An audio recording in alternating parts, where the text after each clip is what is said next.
नाव सांगा. बोला. हां राजेंद्र मेलत्राबा. मी डॉक्टर सुरेश गवई.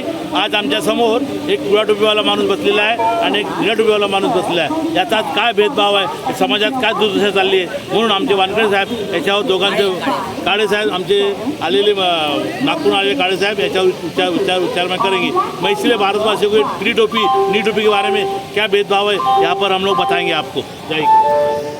जय भीम, नमो बुद्धाय. हे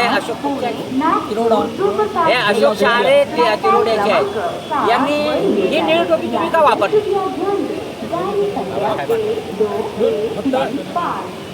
मला प्रश्न केला. हा प्रश्न, ही निळी टोपी तुम्ही का वापरली?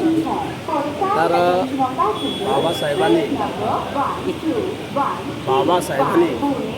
आपल्याला जो बुद्ध दिला, धम्म दिला, संघ दिला, बाबासाहेबांनी आपल्याला निळा झेंडा, पंचशील झेंड्याचे अधिकार दिलेला आहे आणि निळ्या झेंड्याचे अधिकार. निळा म्हणजे काय, आता याच्यावर तुमचा प्रश्न आहे ना.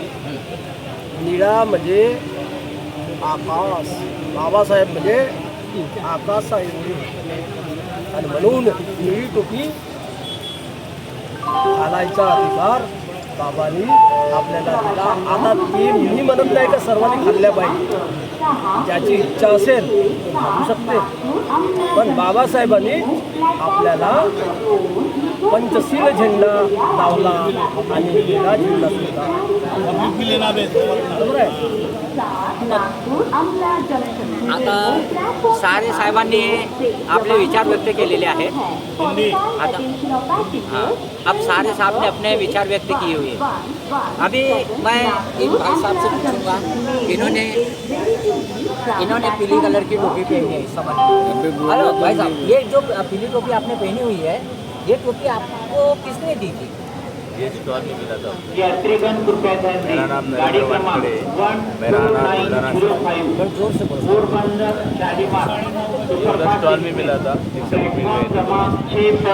तो आपको जब ये टोपी दी थी तो आपने उनको एक सवाल नहीं किया था कि भाई ये जो टोपी आप दे रहे हो इसका मेन उद्देश्य क्या है? रायगढ़, ये सवाल आपने नहीं किया? राउरकेला, टाटा नगर होते हुए शालीमार जाएगी.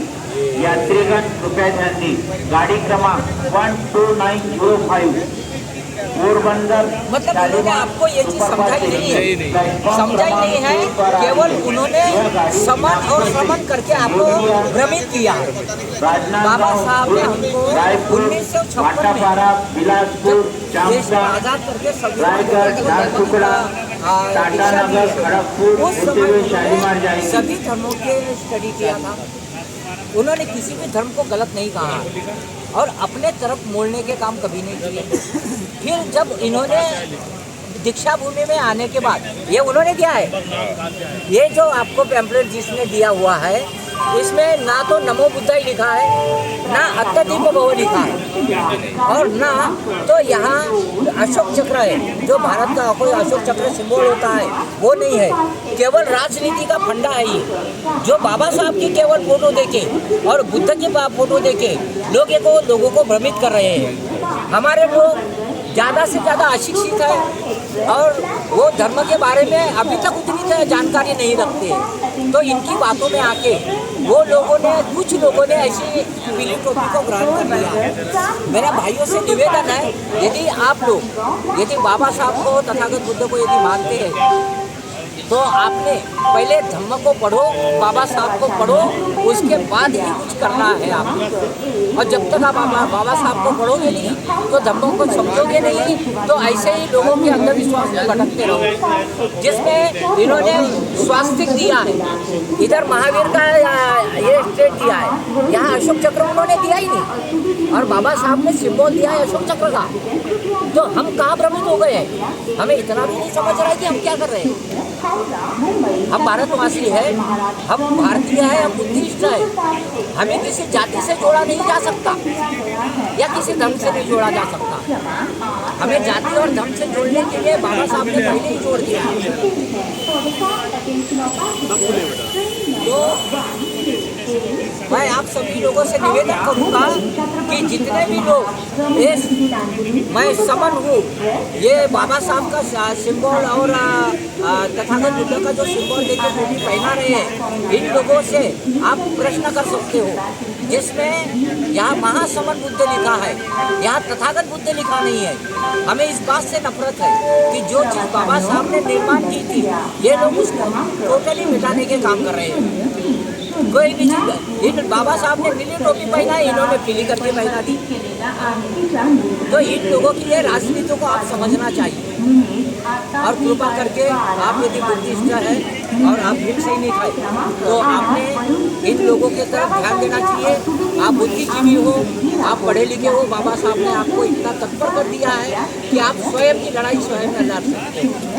आपको किसी की सपोर्ट की जरूरत नहीं। आप जब तक अपने आप को विश्वास नहीं रखोगे, बुद्ध नहीं पढ़ोगे, बाबा साहब को नहीं पढ़ोगे, तो आप भटकते रहोगे। कृपया करके आप लोग मेरी विनती को स्वीकारिए। जिनके हाथ में भी ये किताब आई हुई है, इस किताब को आप गौर से पढ़िए। जो इन्होंने झंडा दिया है, ये भगवा दिया है।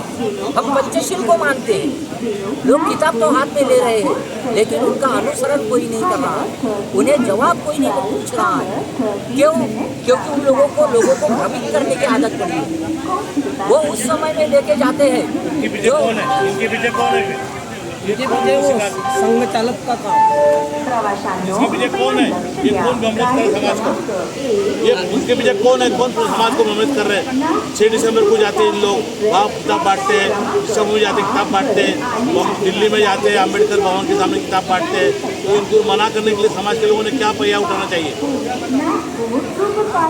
तो देखिए, गवई साहब ने जैसा कहा हुआ है कि जैसे ये लोग अपना प्रचार कर रहे हैं, ये प्रचार जो कर रहे हैं, ये कौन ऐसा मुख्य आदमी है जिसको बाबा साहब की बिल्कुल जानकारी नहीं है, जिसे बुद्ध धर्म की जानकारी नहीं है। जब बुद्ध ये भारत का देश है, हम बुद्धिस्ट है और भारत बौद्धमय है। बाबा साहब ने तिरंगे के ऊपर अशोक चक्र लगा के तभी साबित कर दिया था। यदि 6 महीने बाबा साहब और जीवित होते तो भारत टोटली बुद्धमय हो जाता।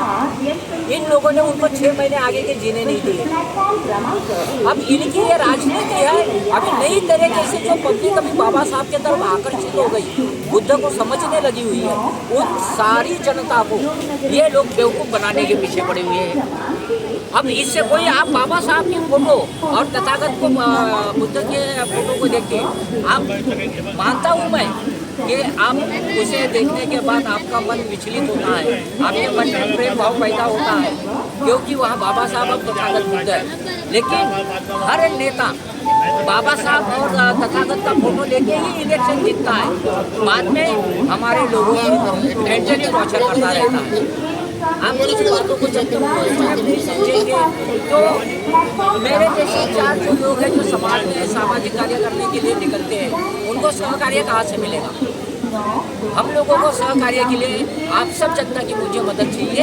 आप इस चीज़ को बड़ा बारीक नज़र से देखिए और समझिए। जय भीम, नमो।